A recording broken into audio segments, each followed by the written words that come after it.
Družinsko podjetje Mebor iz Železnikov, ki danes zaposluje že 37 ljudi, izdeluje stroje za razrez lesa.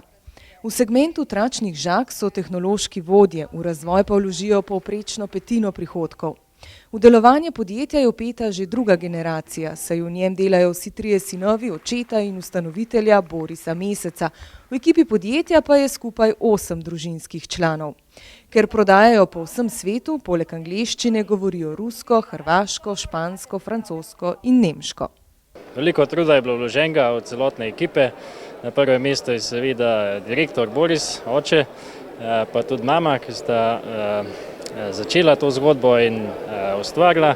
In v zadnjem času pa tudi mlajša generacija v zadnjih letih tudi aktivno sodelujemo in z veseljem to počnemo. In vsem skupaj nam to priznanje res veliko pomeni in je nekako velik zagon za naprej, za nadaljne uspehe.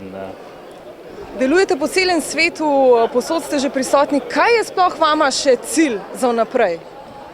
Prodati stroj v vsako državo, kjer raste les.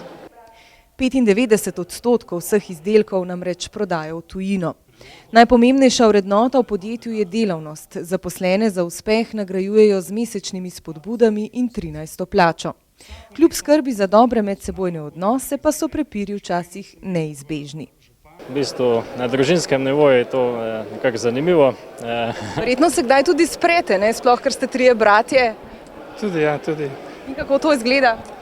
In nekaj časa je malo glasno, pa na koncu pa pomenimo. Bo pa zmaga, oče. Ja, tudi včasih. Različno.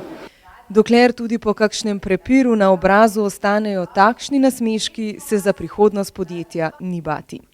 Drugi nominiranec za Gorenjsko gazelo 2016 pa je bilo jeseniško družinsko podjetje Damateh z 18 zaposlenimi, ki ga vodi Darko Mikec.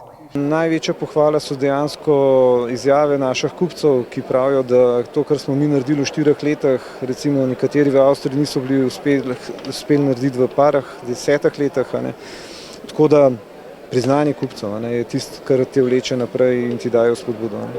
Podjetje je specializirano za trženje poboljšanih jekel ter izdelovanje in servisiranje obrabnih obstojnih delov za orodjarsko industrijo in strojegradnjo. Njihov cilj je ustvariti 10 milijonov prodaje do leta 2020, torej podvojiti zdajšnje prihodke. Sistematično spodbujajo inovativnost zaposlenih, pri napakah pa si prizadevajo, da jih čim prej zaznajo in odpravijo. Mi probamo zaposlene dejansko stimulirati za tiste uspehe, ki jih tudi dosežejo.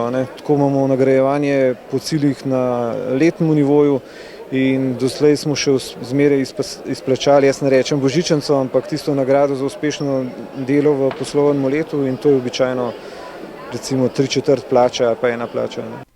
Tako nominiranca kot zmagovalec Gorenjske gazele pa enotno zatrdijo, da dobre rezultate gradi samo usklajena ekipa.